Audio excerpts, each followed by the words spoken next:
Ghatal master plan নিয়ে কি বলছেন দেব, দেখুন এই ভিডিওতে। এই কারণে লাগছে কারণ যেই ঘাটাল মাস্টার প্ল্যানটা স্বাধীনতা আগে থেকে দাবি ছিল সেইটার জন্য খাঁটিনাটি সমস্ত কিছু দিক, কারণ এর মধ্যে অনেক কিছু শুনতে পাচ্ছিলাম ঘাটাল মাস্টার প্ল্যান নিয়ে। আমরা সমস্ত বিষয় নিয়ে মানে দীর্ঘক্ষণ ধরে আলোচনা করছিলাম, কারণ হার্ডলস গুলো কি হবে। ঘাটাল মাস্টার প্ল্যান হবে, দিদিকে ধন্যবাদ প্রথমে বলা উচিত, কারণ দিদির এটা ফার্স্ট প্রায়োরিটির মধ্যে আছে। আমাদের মাননীয় নেত্রী, ওনার যদি ফার্স্ট প্রায়োরিটির মধ্যে যদি কোনো কাজ থাকে সেটা হচ্ছে ঘাটাল মাস্টার প্ল্যান। আমার মনে এটা সবাই জানে।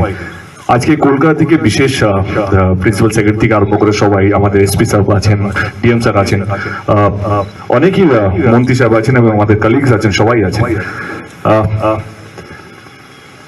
এইটা যতটা ঘাটালের মানুষের চিন্তার বিষয়, বিশ্বাস করুন আমাদের অতটাই চিন্তার বিষয়। কিভাবে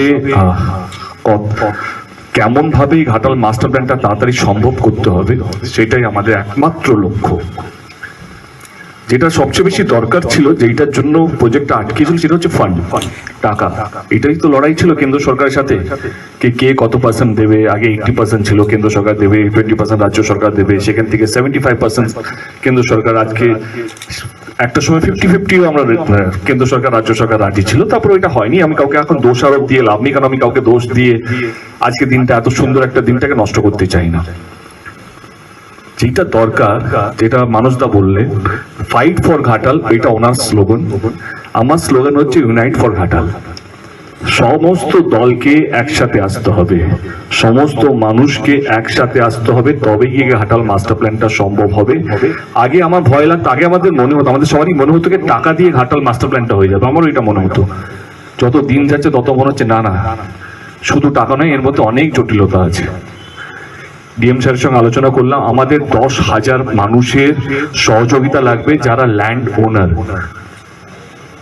পুরো জমিন যেটা আমাদের লাগবে, আমরা শব্দ ব্যবহার করছি না ল্যান্ড অ্যাকুইজিশন, আমাদের ল্যান্ড অ্যাকুইজ করার জন্য বলছি না, আমাদের সহযোগিতা লাগবে। এর মধ্যেই অনেকগুলো মানুষ ভুল বুঝছে, তারা ভাবছে না আন্দোলন নেমেছে। আমি তাদের কাছে, আমরা সাব কমিটি তৈরি করেছি।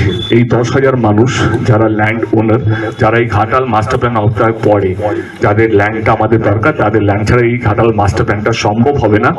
আমাদের এই সাব কমিটি 10,000 মানুষের সঙ্গে দেখা করবে, তাদেরকে আবেদন করবে, তাদেরকে মানানোর চেষ্টা করবে। এবং আমাদের সরকার, আমাদের দিদির একটা নির্দেশ আছে কি আমরা জোর করে কারো জমি নেব না, আমরা নিতে চাইছিও না। আমরা তাদের ন্যায্য দাম, তাদের কষ্ট, তারা যদি কনস্ট্রাকশন করে থাকে সেই জমিতে, সেইটা ভ্যালুয়েশন করে তার ন্যায্য দাম আমরা দেওয়ার জন্য প্রস্তুত। একটা সরকার, একটা কমিটি যে এই সব জিনিসগুলো নিয়ে ভাবছিল। এতক্ষণ যদি আমাদের 2-2.5 ঘন্টা যদি এক্সট্রা টাইম লেগে থাকে, কি ঘাটাল মাস্টার প্ল্যান একটা জায়গা, কিন্তু মানুষ যাদের সহযোগিতা ছাড়া ঘাটাল মাস্টার প্ল্যান হবে না, তাদেরকে কি করে বোঝাবো। আজকে আমাদের ইঞ্জিনিয়ার জুন থেকে আজকে অবধি তাদের পুরো প্ল্যান, তাদের ড্রয়িং রেডি, তারা প্রস্তুত। তারা ল্যান্ড মার্কিং হয়ে গেছে, ল্যান্ড ম্যাপিং হয়ে গেছে, রুট ম্যাপ হয়ে গেছে, কোথায় ওয়াল তৈরি করবে, কোথায় ড্রেজিং হবে, কোথাও খাল কাটা হবে, কোথাও নদী থেকে নদী জয়েন করবে, 5.5 কিলোমিটার নদী, যেটা চন্দ্রেশ্বর খাল থেকে শিলাবতী থেকে। সেখানে আমাদের কাছে খবর ছিল বা খবর আছেও যে ওইখানকার মানুষের একটা ভয়, যে যদি এখান থেকে নদী যায় তাহলে যেখানে বন্যা হয় না সেখানেও বন্যা হবে। তাদের ম্যাটারটা একদম আমি মাথা পেতে নিচ্ছি, কিন্তু সেটা হবে না। তার দায়িত্ব, সেই বোঝানোর দায়িত্বটা আমাদের ইঞ্জিনিয়ারের, কে কিভাবে আমরা সেটাকে রেগুলেট করব, রেগুলেটর বসিয়ে কে সেই যেখানে বন্যা হয় না সেখান থেকে যদি নদী যায়, আমরা কথা দিচ্ছি আমাদের প্ল্যানিংটা, আমাদের ইঞ্জিনিয়ারিংটা ওরকমই হবে যাতে যেখানে বন্যা হয় না সেখানে বন্যা হবে না।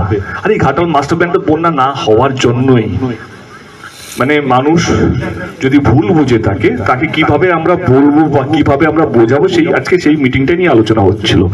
এবং আমার কোথাও যেন মনে হয় আজকে আমরা সবাই খুব হ্যাপি কি আমাদের ইঞ্জিনিয়ার যেভাবে প্ল্যানিংটা করেছে, যদি আমরা এক্সিকিউট করি, কে যে বছরকে পর বছর একটা ডিস্ট্রিক্ট, একটা টাউনে যেভাবে বন্যা হয়েছে, সেই বন্যাটা যদি নিয়ন্ত্রণ করতে পারি আমরা এই ঘাটাল মাস্টার প্ল্যানের মাধ্যমে, এটা কেস স্টাডি হবে ভারতবর্ষের জন্য। এমন একটা জায়গা যেটা বাটির মতন শেপ, যেখানে সমস্ত জল এসে জমা হতো, সেখানে যদি বন্যাটা আমরা যদি কন্ট্রোল করতে পারি, বিশ্বাস করুন এটা কেস স্টাডি হবে। আমরা রাত দিন খেটে, কারণ ঘাটাল মাস্টার প্ল্যানটা যে প্ল্যানটা 1954 যেটা তৈরি হয়েছিল, আজকে 2024 অনেকটাই পরিণত। কারণ আজকে সমস্ত জায়গায় বাড়ি বাজার অনেক কিছু হয়ে গেছে, মানুষকে সরিয়ে এত বড় একটা করা, সেটা ওই প্ল্যানটার সঙ্গে সম্ভব ছিল না। তো আমাদের ইঞ্জিনিয়ার এবং আমাদের ইরিগেশন ডিপার্টমেন্ট যেভাবে খেটে যে প্ল্যানটা তৈরি করেছে, আমরা খুশি এবং আমরা একমত। আমাদের সাব কমিটি তৈরি হয়েছে, তারা বাড়ি বাড়ি গিয়ে মানুষকে বোঝাবে এবং যেটা প্রশ্ন, যেটা ফেব্রুয়ারি থেকে কি শুরু করবো, অফকোর্স এটা ম্যাটার অফ কনসার্ন, যেখানে আমাদের কারো ল্যান্ড লাগছে না, যেখানে পাম্পিং স্টেশন হচ্ছে, যেখানে আমাদের রেগুলেটর গুলো যেগুলো বন্ধ হয়ে গেছে, বা যে রেগুলেটর গুলো সত্যি আমাদের রিকনস্ট্রাক্ট করতে হবে, বা অনেক জায়গা রেগুলেটর নতুন তৈরি করতে হবে, সেখানে আমাদের ল্যান্ড লাগবে না, সেখানে আমাদের অলরেডি ল্যান্ড আছে, যেটা সরকারি ল্যান্ডই আছে, সেই কনস্ট্রাকশন গুলো শুরু করবো। পাম্পিং স্টেশন যেটা সবচেয়ে বেশি দরকার, বন্যা হয়ে গেলে আমাদের এখানে পাম্পিং স্টেশন গুলো নেই, যে জলগুলো বার করার জন্য, সেখানে অফকোর্স আমাদের ল্যান্ড লাগবে, কিন্তু সেই ল্যান্ডটা কম। সেটা ডিএম স্যার বলেছেন বা এসডিও স্যার বলেছেন, আমাদের কমিটি যেগুলো, যারা গিয়ে মানুষের সঙ্গে বসে সেই ল্যান্ডটা, এবং সবকটা আমাদের টাইম লাইন বাঁধা আছে। যদি চন্দ্রেশ্বর খালটা যদি কাটা হয়, সেই টাইম লাইনটা আমাদের বাঁধা আছে। পাম্পিং স্টেশন কবে থেকে শুরু হবে, এটা যেহেতু C the thing is that engineer তো জানে না কে ল্যান্ড দেবে কে ল্যান্ড দেবে না, তারা তাদের মতন করে প্ল্যান করেছে এবং আমাদেরকে সেই প্ল্যানটা দিয়েছে। আমরা যারা রিপ্রেজেন্টেটিভ, আমরা যারা মানুষ আমাদেরকে বিশ্বাস করে, তাদেরকে মানুষের কাছে পৌঁছতে হবে, তাদেরকে বোঝাতে হবে। এবারে সরকার প্রস্তুত, ডিপার্টমেন্ট প্রস্তুত, এবারে ঘাটালে মানুষকে প্রস্তুত হতে হবে, সহযোগিতা লাগবে। এটা কারো একার নয়। আমি এর মধ্যে, যেহেতু আমাদের দেশটা তো পলিটিক্যালি কানেক্ট, আমি বলছি না কেউ পলিটিক্যালি এখনো কিছু খারাপ করেছে, আমার সহযোগিতা লাগবে, সমস্ত পার্টি থেকে আমার সহযোগিতা লাগবে।